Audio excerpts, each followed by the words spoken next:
say, I don't know, since your start, you don't feel like the more you play or the more you explore the music, the more in love are you with it? Because I started playing rock since I was a little kid, and this was because of the influence of my brother. Yeah. Like Guns N' Roses, that thing. But then I came here, I opened myself, because I didn't like, for example, some of the Latin beats, because I felt like they didn't touch my ear too much. But once I arrived here, I think like I got an abroad taste about music, Mm-hmm. Now I think every music is fine for me now. I don't have like and now I'm taking like a music appreciation course here at FIU for one of the requirements I got. I feel like even though I haven't listened to much classical music, I'm starting to enjoy it, and since now I enjoy it, I can practice like different concepts from all genres, and that's where my question goes to. What are your influences? And I don't know if you have to adapt your style to something different through the years. Like Michael Bublé, for example, he has jazz, but also he does like rhythm and blues. He changes through a lot of genres when he is singing. So how do you adapt that on your playing? Yeah, I think I've always been open to lots of genres. I think when I was younger, I didn't like country music, and I didn't like a lot of opera. But now I think I like everything as long as it's good. Like I think that I'm with you. There's a lot of Latin beats that are super repetitive, and it's like the same song over and over again with a different artist on top of it. So that stuff I don't necessarily care for, or anything that's like that. It happens with rap music too, or R&B, where it just becomes like this generic sound where everyone else's copies. Happens in Haitian music too. The compa bands, a lot of them sound exactly the same. It's like they're all chasing the same version of success instead of being like a true artist and going for what they really hear. But it's okay. I'm still here, and there's other true artists that are still out there doing their thing and lighting the way, and that's just how it has to be. There has to be lots of balance in the world. Okay, and then what is your favorite Michael Bublé song if you have played with him? I want to know. If I'm playing with him, what song? Probably Feeling Good. I was about to say that was my favorite. Yeah. Yeah, right, because it's positive, it's uplifting, it has some impact. No, and the aura also, like the song grows up and then explodes all again. Exactly. I think that's a good feeling when you're playing. Indeed. Thank you for your question. Jhan has one. I wanted to make a comment. So the word that you were probably looking for is eclectic, and it helps with music appreciation. And I'm going to tell you what happened to my last. I was telling them about you earlier. So I'll follow him. I literally stalk him. And last time when we were leaving Pompano Beach, and nobody knows who I am, so there was a young woman walking, and I said to her, "Did you enjoy the show?" And she said, "I loved it." But what she said, and this is to what Jean does, it's not so much about copying everybody, it's just being his own. So every time I listen to his music, it's like a new experience, and I shared that before. So she said that earlier during the morning, he had did a short performance with the market. I did a workshop, jam session, yeah. So he did a workshop early that Saturday morning, and that same Saturday at 7, my husband says, "Are we still going?" And at first she says, "What could he have done differently from this morning?" And she said she was amazed to the fact that when she came in the afternoon, she discovered you a whole different way. And to me, I should be a journalist and record this. This is the best testimony for my favorite artist, because you get a little blues, you get a lot of Afro beats. He let me not talk about it. He goes deep into Haiti, and the first time that I saw somebody stand up and dance was when Jean was playing jazz. I mean, you dance when somebody's playing jazz, because this is not how we learned it. And you incorporate it in your shows. You teach somebody to learn a Creole word. So be yourself, be unique. I'm going from the business point because this is that they teach him a little of business. So Jean is so unique. I wrote a piece about you, and I'm going to send it to you after today. Oh, awesome, thank you. So yeah, that came from a grant, this particular concert, and so it came with an educational outreach component, which was a jam session / workshop that I did. And so when you do a jam session, you want to play songs that other people can jump on. So we did like typical jazz, like American classic songbook stuff. And I told that same couple, I know you talked about, it's like, yeah, this is, and I kept saying on the mic, because it was so funny. We did the workshop jam session, but no one came to jam. No one came to jam. Yeah, that's So- so sad. I will go with you. To jam. No, listen, it was perfect because me and the band got to They were play. jamming. We jammed amongst each other, and it was fun. Like you were hoping, like. Because sometimes someone who comes to jam session may not be at your level, and then it becomes like, okay, you have to Yeah. you have to exercise your patience and your humanity to still be kind and still be nice and still be welcoming but we didn't even have to do that. You know, the other day I was playing with a friend of mine, like the semester, like in fall. We were playing and he got to improvise the bass line. He did it so bad, but because it's a jam session, I think you can forgive that. Because on jam sessions, they can happen. You know? It's Exactly. things that happen. Yeah.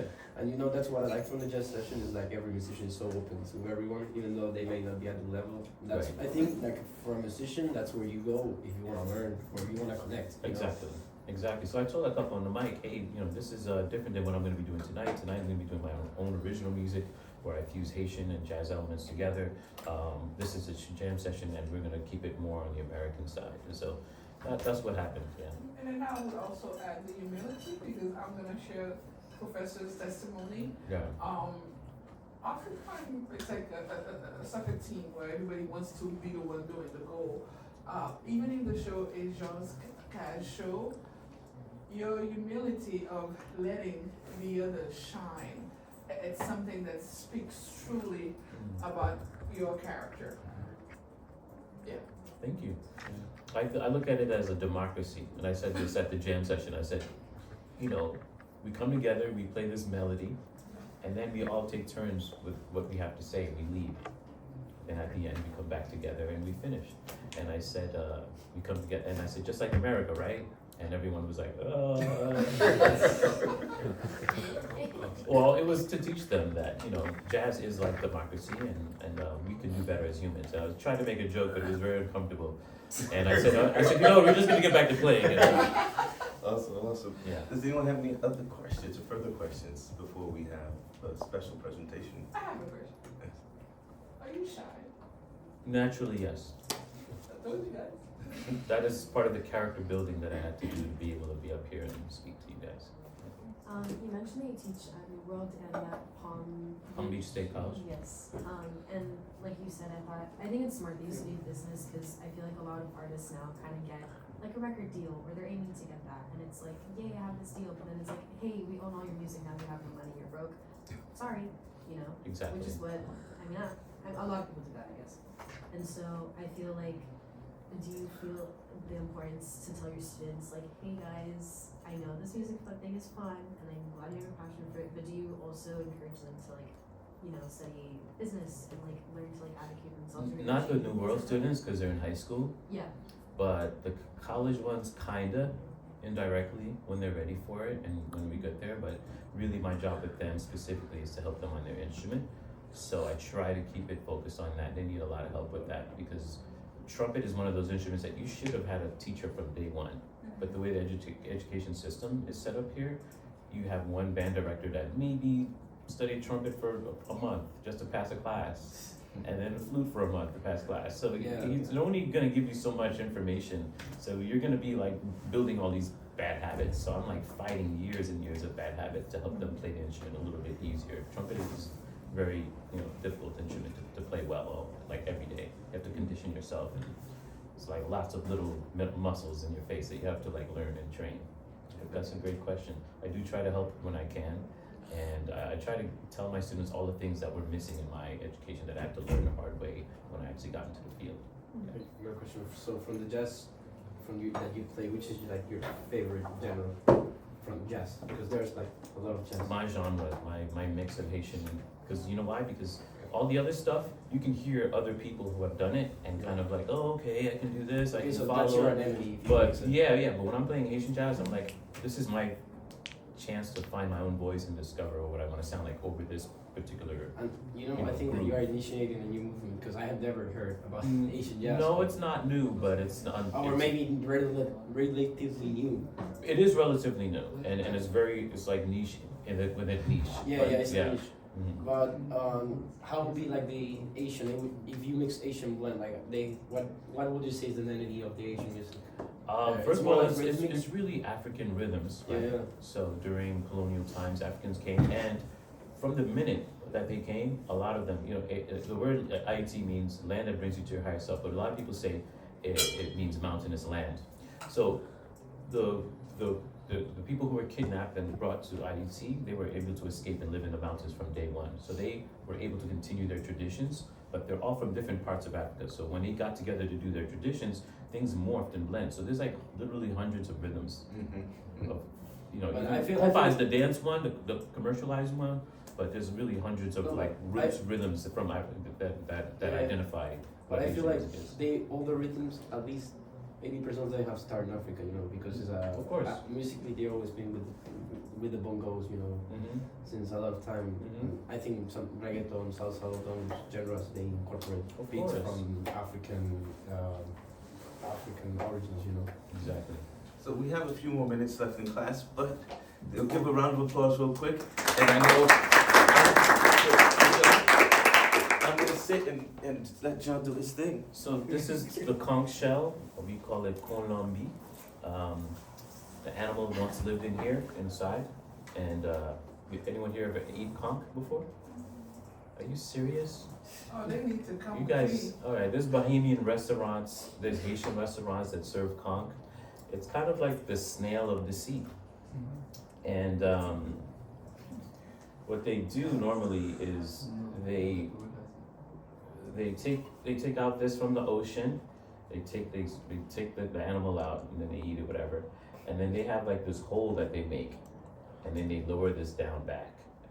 And so when the person brings this out for use for musical purposes, they have to seal that hole. So you see that right there, that darker color.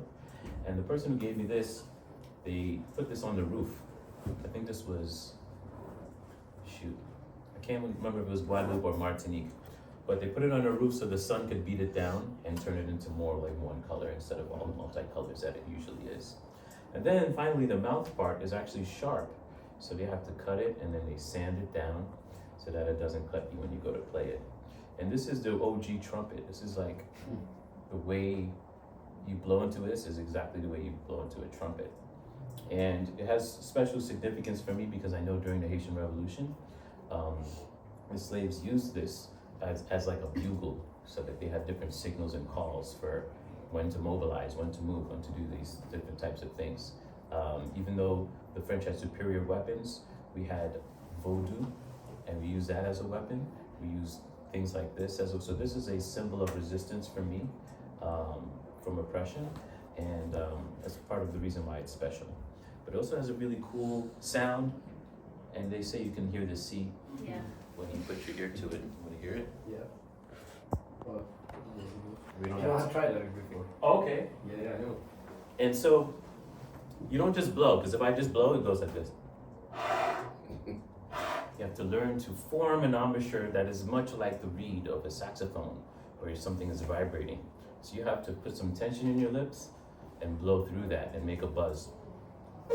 Like that. So you're doing that into this to produce.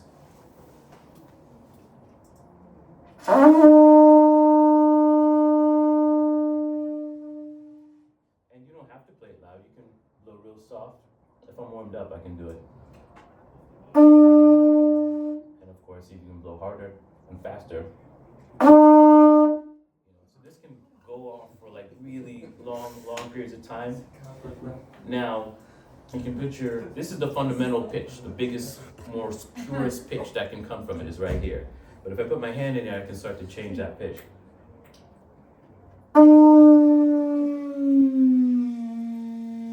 Now, hey, I'm sorry, getting excited? Okay, the puppy's getting excited. So there's other ways to change the pitch, like if I'm tight but also loose, which doesn't make sense, but the muscles here are tight, but you can bend internally a little bit.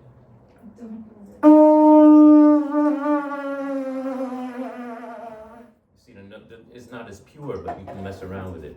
Also, if you really get tight, make the hole that you're making, the aperture, small, you can get a higher pitch. What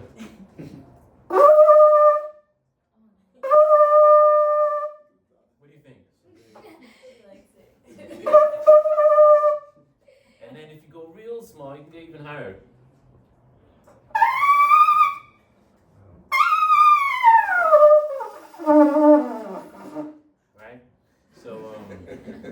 all of that. And then, of course, there's the tonguing aspect. You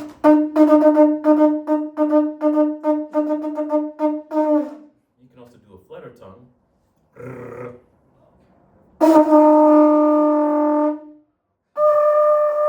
feel that in my skull.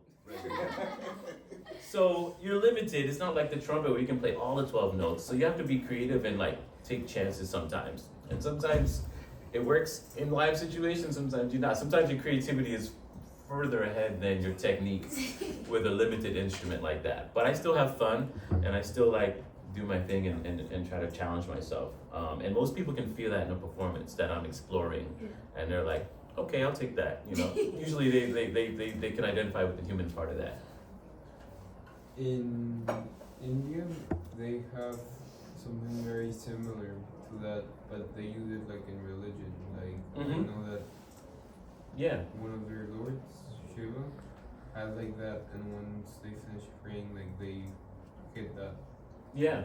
When I went to Peru, they were using this, they were doing these spiritual I think cleanses use it in like the a war street. sound too, because it's noisy, like a war sound, like when the army comes. I think Exactly, when, yeah. When it was back before in the day, I think they used that. Exactly this and horns from cattle and things. Awesome. So then, this is like, oh, you had a question? Okay, this is like the Paul. How many of us ever heard of Paul Revere? And like, so this is the Paul. Negmamo goes like our Paul Revere, or where they would let the sounds in Haiti, let the sounds of the revolution sort of go through the whole beautiful island of Haiti, from the Dominican side today and throughout. So, ladies and gentlemen, round of applause.